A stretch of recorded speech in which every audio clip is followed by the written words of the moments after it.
Hello and welcome back to my channel. Thank you so much for tuning in.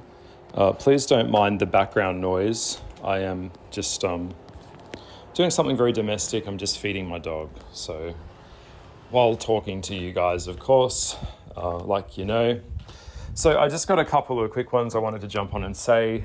Something that I get asked a lot, or people ask me from time to time, or a theme that comes up a lot in readings. How do I have success in the spiritual world? How can I contact set thing? How come it's not working for me? And I'm going to answer that in a really straightforward way for you right now. First of all, when it comes to connecting with the spiritual world, you have to understand that you're living in a world that isn't actually ever acknowledging that on any level.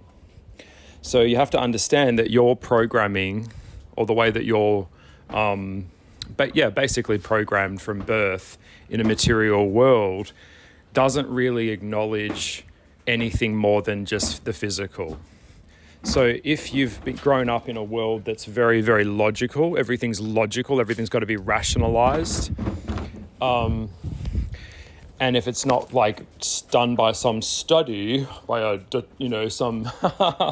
by someone who claims to set thing, then it's not verified. So we know that the mainstream are never ever going to talk about this stuff, because unbeknownst to most people, they're basically, just summarizing it really, really quickly, there is basically a club. Now, this is not conspiracy theory stuff. There is a club. You're not in it. And it's that club runs the world. I know it sounds crazy to hear that, but it's only a small group of families and people that actually are at a level in this physical world where they have such a powerful influence over the rest of the world that you're kind of like a novelty, or like a little fucking grain of sand. You're like dew on the fucking leaf out in the forest. Okay? So some will call that the cabal, some will call it the Rothschilds. There's many different families. You can research this stuff. When you start to trace cords back to the walls, you'll find a lot of it is erased, a lot of it is hidden. So that being said, the programming that you're indoctrinated into is basically a fundamental system to get you into the workforce. And then there's just levels of people that play that as well, that go to university, get a piece of paper, get a degree. And we know that people that get degrees these days are not the high income earners. The entrepreneurial people out there, the innovators, they're the ones that are now starting to really take off and make the big money. But I'm not interested in money anymore. I'm not interested in following lots of money. This is also a one-way path to being unhappy. So answering the question, why can't I connect? Well, because when you try to connect to the spiritual world, you're trying to rationalize it. You're trying to come at it from a really logical point of view. Okay, so it's like being an artist. Luckily, I am an artist. And so it is an exchange of energy and a dance that takes place when I connect to a concept or an idea, or I explore something in my head and then I try and bring it into the physical world with my hands and my heart. I've got these big hands that are just made to make things, okay? So I never really bought into the mainstream. When I went to school, I all knew that all of this is bullshit. I just knew instinctively. Thank Christ I've got a triple Sagittarius placement. So I have a very rebellious, restless energy to me. A lot of Aquarians have that. A lot of Piscean people have that as well. We just know that what we were being fed was just someone mouthpiecing or puppeting something that really didn't. We knew that there was higher things at stake. We knew this was all a complete waste of time. Most of the time at school here, say what I said, and if you say what I said, I pass you. That's not really learning, all right? So what I'm trying to say is you have to assess the programming first to be able to actually connect to the spiritual world. So you're a spirit, or what some would call a starseed. We're all star seeds, but some of us come from different places and are imbued and incarnated for different reasons. I've talked about that before. But the real reason that they're not doing it is because you're overthinking it. Imagine trying to have sex with someone. Imagine having a fuck with someone, just putting it really bluntly, and you're trying to think your way through it. Or should I put my hand here? Or should I insert my cock now? Should I kiss you? Would you like me to kiss you? You've got it. No one talks like that. Someone on a spectrum would think like that. So you've got to get out of the logic, get out of the head. The spiritual world is contacted by the heart. It's not contacted by over-analytical scientific thinking. That's why a lot of people that are scientists, it's all ego-based in that regard as well. A lot of them, let's put it this way, science is only the measurement of something. And humans can only measure something with the tools that humans have created. So that's going to have levels of how far it can go. Does that make sense? When we're talking about the spiritual world, this is stuff that is way beyond a scientific pay grade. This is way beyond that. This is stuff that our brain isn't even really, sometimes I think, isn't even meant to understand this type of stuff. So when you're trying to connect to things, get out of the head. You have to do, that's why lucid dreaming or automatic writing is a really good way to get out of that programming of I must follow this, and if I follow this procedure, I do this. Like say when you go to work and you follow a procedure, I've mentioned this in my last video, that's not spiritual. You're not creating anything. You're following a procedure that someone else created. When you're a creative and you're connecting to the spiritual world, you're trying to go into a place that no one's gone before. Okay, I know this might be a little bit too abstract for people, but I'm kind of handing you the key here. Now, I've had a little bit of success here and there in pockets, and I have to suffer. I've got to do the work. I've got to get ripped back to nothing. I've got to be broke. I've got to move. I've got to lose everything and start again. This rebirthing process is part of life. We're supposed to do that. Okay, so your strength is directly determined by the weight that you can bear. That's how you actually get stronger, by being broken down to rebuild. That's why when I meet someone and there's no rebuilding that's taken place in their life, there is no strength, because you can't fabricate strength. Like you can fabricate it in a sense that you can appear strong, but real strength is in stoic silence and power and knowing who you are in yourself. And knowing that you've gone through that breakdown to break through. And a lot of people that go through it, they don't tell you that. All right. So it's just something that goes with them. The ones that talk the most are usually the ones that are doing fuck all. All right. I'm just doing these videos because I'm sharing bits and pieces of some of my knowledge with you guys. So you've got to get out of the logical thinking. It's the quickest way to kill anything.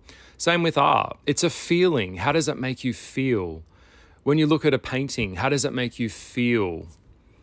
Okay, so it's when you're in a relationship with someone and they walk through the door, the only reason they're coming back home to you is because how you make them feel. We don't remember all the data and all this fucking bullshit. What we remember is feelings.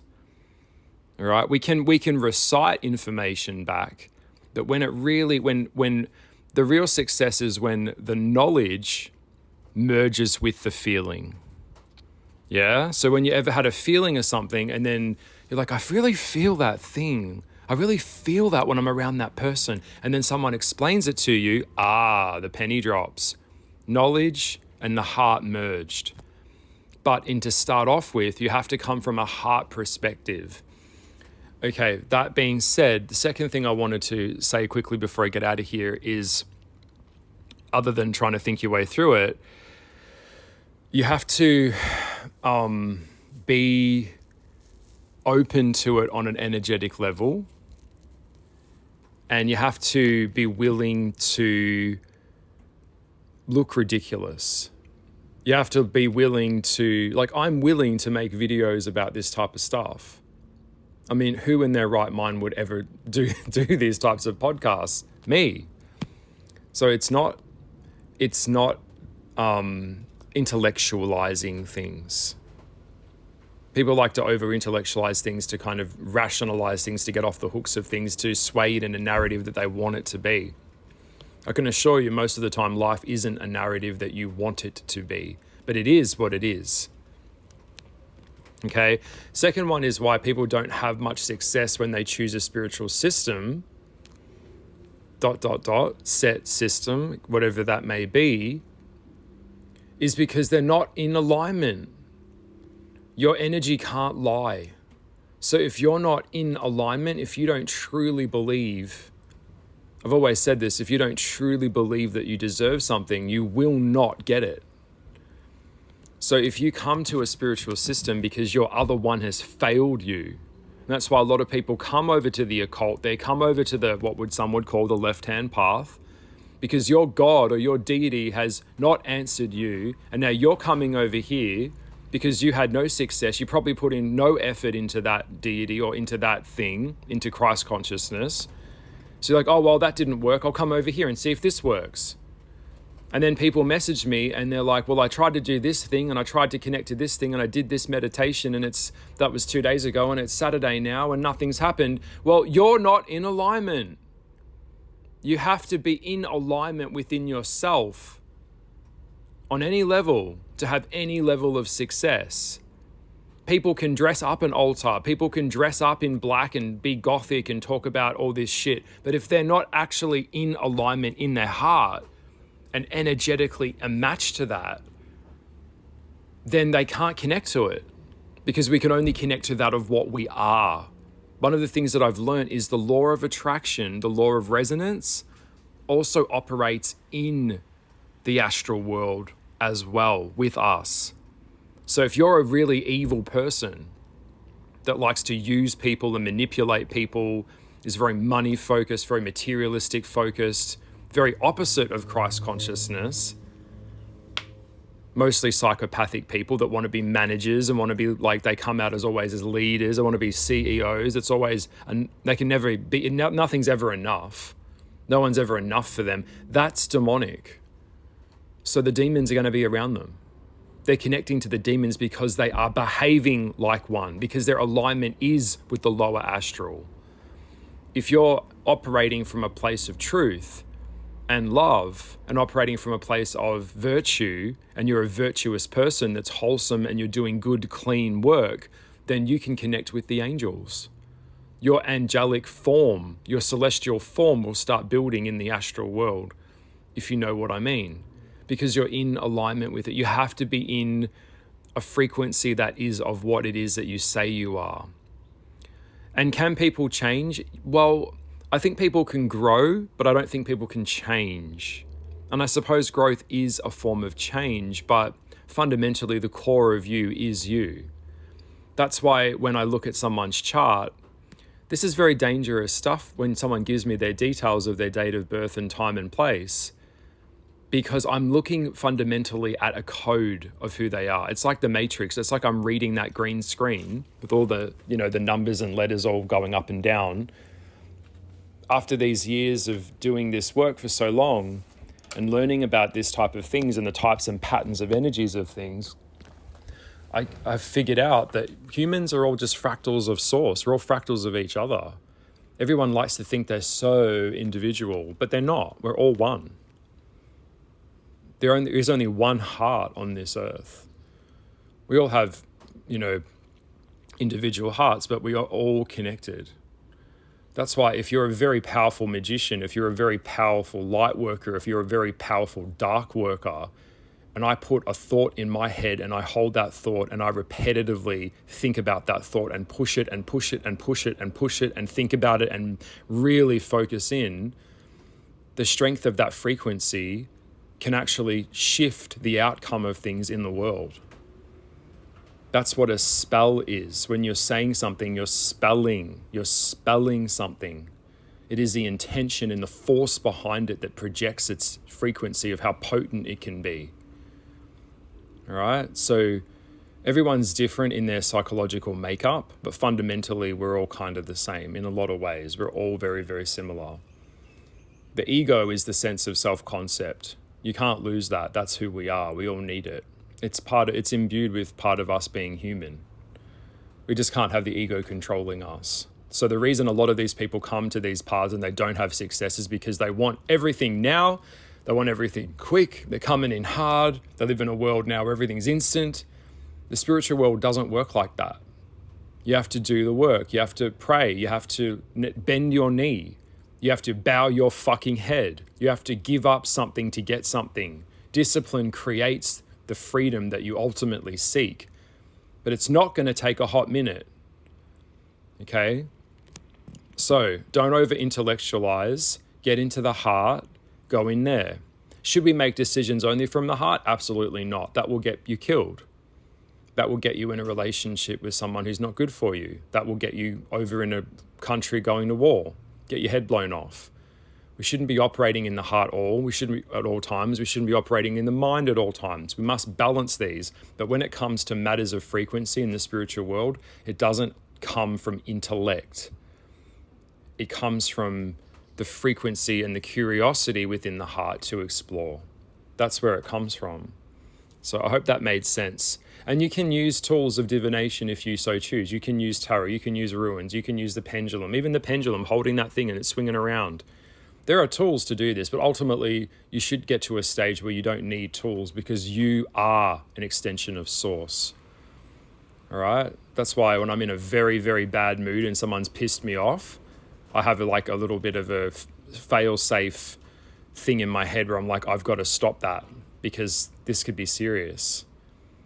Okay, so you don't want to push things onto people. We don't want to change people. That's who they are. A big part of life is accepting that who someone is who they are. That's who they are. So just accept them as they are or don't. A lot of the time our own suffering comes where we have this idolized version of something that we want from someone to be for us and they're not. And the quickest way to get over that is to let them be who they are. And just understand that incompatibility is an all too common reality. I know this is a lot. I've dropped in a lot of bits and pieces. If you found something in here that was insightful, please leave a comment below. I hope that this has helped in some way. That's why I do this channel. And just throwing it out there while I'm feeding my dog. I'm sitting here, I've got a minute. This is my head. This is how I talk. If you know me, I'm full on.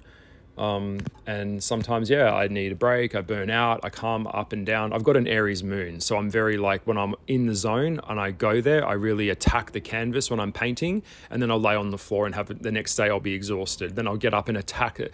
My method of work is very full on for very short bursts of like explosions of inspiration and energy, and then I will retreat, or I don't retreat, but I mellow out, go back to being mellow again, and then I come back, and that's kind of my spill, I guess you could say. That's how I operate, and same with these videos, same with this channel. Don't know where it's going, but it's going somewhere. I'm going to be doing the Patreon, by the way, so I hope that you guys can find me in January when I come across to the Patreon platform. Please consider subscribing to this channel, leave a comment below, share this with anyone who would be interested in this type of topic. If you're not into this type of topic, I'm not for you, and I totally get that. That's cool. But if you are, then come on in and let's talk about the real shit. Okay, bye.